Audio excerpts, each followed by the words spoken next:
కాంగ్రెస్ ప్రజా ప్రభుత్వం చేస్తున్న అభివృద్ధి సంక్షేమ పథకాల పట్ల ప్రజలు జూబ్లీ ఎన్నికల్లో అత్యధిక మెజారిటీ ఇచ్చి గెలిపించడం ద్వారా ఈ రాష్ట్రంలో కాంగ్రెస్ ప్రజా ప్రభుత్వం ఇస్తున్న అభివృద్ధి సంక్షేమం పట్ల మేము సంతృప్తిగా ఉన్నామని సందేశాన్ని ఇచ్చినారు.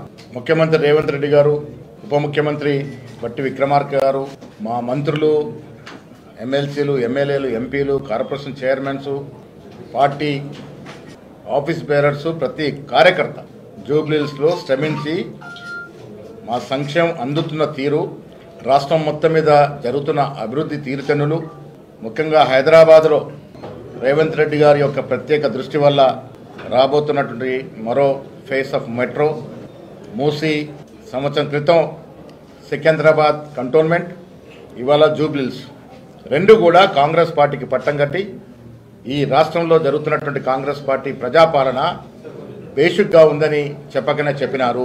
నేను ముఖ్యమంత్రి గారికి ప్రత్యేకంగా ధన్యవాదాలు. పార్టీ తరఫున సంక్షేమం పట్ల, అభివృద్ధి పట్ల వారికి ఉన్నటువంటి శ్రద్ధ, విద్య, వైద్యం పట్ల వారికి ఉన్న ఆసక్తి, వారు జరుపుతున్నటువంటి అభివృద్ధి సంక్షేమం బేసిక్గా పోతా ఉంది.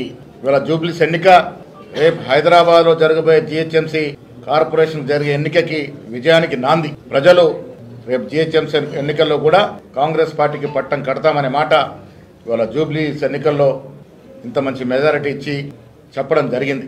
ఈ ఎన్నికల్లో కూడా ముఖ్యమంత్రి గారు ప్రత్యేక శ్రద్ధ వహించారు. డిప్యూటీ ముఖ్యమంత్రి గారు, మంత్రులు అందరూ కూడా మా సంక్షేమాన్ని ప్రజలు అందుకున్నటువంటి తీర్థంలో వివరించగలిగినారు. కాబట్టే ఇవాళ ఇంత పెద్ద ఎత్తున ప్రజలు మాకు పట్టం కట్టినారు.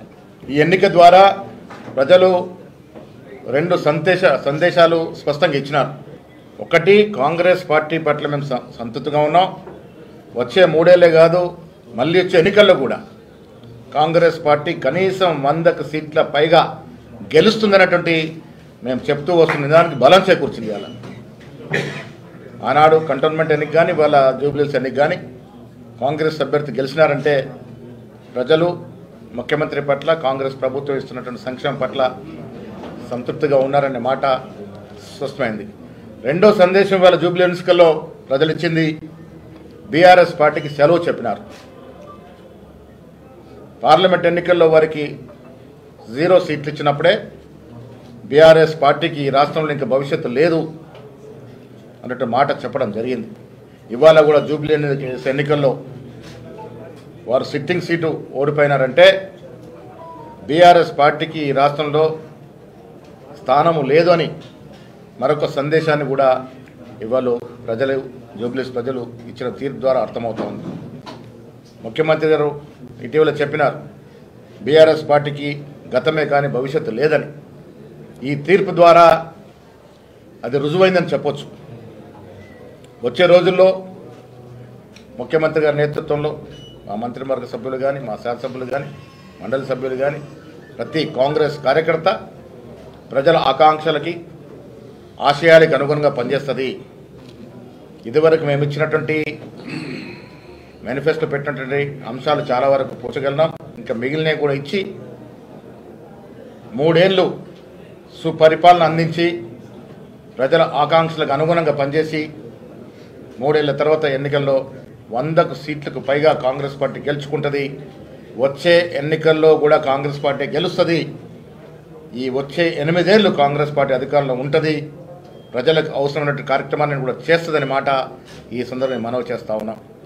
ముఖ్యంగా 42% రిజర్వేషన్ రాహుల్ గాంధీ గారి యొక్క ఆకాంక్ష, ఖర్గే గారి యొక్క ఆశయాన్ని ముఖ్యమంత్రి రేవంత్ రెడ్డి గారు ముందుకు తీసుకున్న తరుణంలో మేము బీసీలకు కట్టుబడి ఉన్నాం, బీసీల అభివృద్ధి కట్టుబడి ఉన్నామనే అక్కడ బీసీ బిడ్డ నవీన్ యాదవ్కి సీట్ ఇవ్వడం జరిగింది. ప్రజలు కూడా దీన్ని హర్షిస్తూ మేము 42% రిజర్వేషన్ 2 చట్టాలు తీసుకురావడం, బీజేపీ దీన్ని ఆపేయడం, దానివల్లని ఇలా జూబ్లీహిల్స్లో బీజేపీ అభ్యర్థి పరిస్థితి ఏ స్థాయికి దిగజారిందో చూసినాం. ప్రజలు స్పష్టంగా నమ్ముతా ఉన్నారు కాంగ్రెస్ పార్టీ బీసీల యొక్క రిజర్వేషన్ పట్ల కమిట్మెంట్తో ఉందనే మాట. బీజేపీ ఏ రకంగా ఆపుతుందో కూడా తెలుసుకునే మరి బీజేపీ పరిస్థితి, అంత తక్కువ ఓట్లు వేసినటువంటి పరిస్థితి జూబ్లీహిల్స్ ఎన్నికల్లో.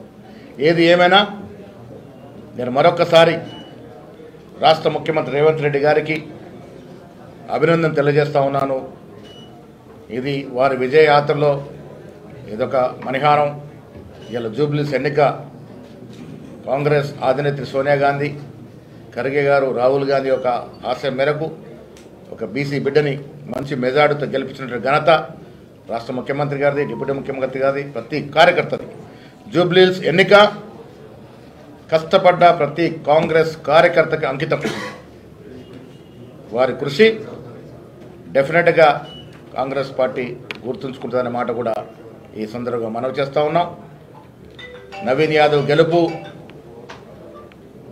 రేపు హైదరాబాద్లో జరగబోయే జిహెచ్ఎంసీ ఎన్నికలు కానీ, కొద్ది రోజుల్లో రానున్న స్థానిక సంస్థల ఎన్నికలు కానీ డెఫినెట్గా కాంగ్రెస్ పార్టీకి పట్టం కడతారనేటువంటి సంకేతం ఇవాళ జూబ్లీస్ ప్రజలు ఇచ్చినారు. అన్నిటికీ మించి జూబ్లీస్ పౌరులు, జూబ్లీస్ ఓటర్సు, అక్కడ ఉన్నటువంటి ప్రతి వ్యక్తికి కాంగ్రెస్ పార్టీ ధన్యవాదాలు తెలియజేస్తూ ఉంది. మీరు ఓటు వేసి కాంగ్రెస్ పార్టీని ఆదరించి కాంగ్రెస్ పార్టీ ఇస్తున్నటువంటి ప్రజా పాలనని కితాబిస్తూ అభినందిస్తూ ఈ తీర్పు ఇచ్చినందుకు జూబ్లీస్ ప్రజలందరూ కూడా ధన్యవాదములు.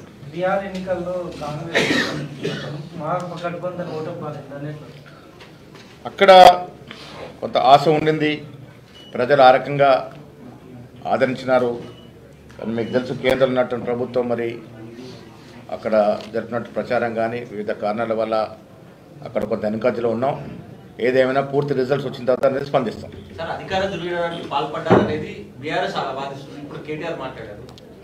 ఏ రకమైన అధికార ఓడిపోయిన తర్వాత ప్రతి పార్టీ ఇదే రకమైనటువంటి మాటలు మాట్లాడతారు.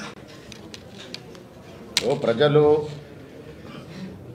ఓటర్ మిషన్ మీద బటన్ నొక్కందే ఓట్లు పడతాయా? జూబ్లీస్ ప్రజలు రేవంత్ రెడ్డి గారి ప్రభుత్వాన్ని ఆదరిస్తూ ఉన్నారు, కితాబిస్తున్నారు. కాబట్టి ఇవాళ ఆ రకంగా అంత మంచి మెజార్టీతో గెలిచినాం. ఇప్పటివరకే దాదాపు 23-24 వేలు వచ్చిందని అంటున్నారు. ఇంకా మంచి మెజారిటీ కూడా నమోదు చేసుకునే అవకాశం ఉంది. ఇది ప్రజా విజయం. కాంగ్రెస్ పార్టీ ఇస్తున్నటువంటి అభివృద్ధి, సంక్షేమం ప్రజలకు నచ్చింది, ప్రజలు మెచ్చింది. కాబట్టి ఈ విజయం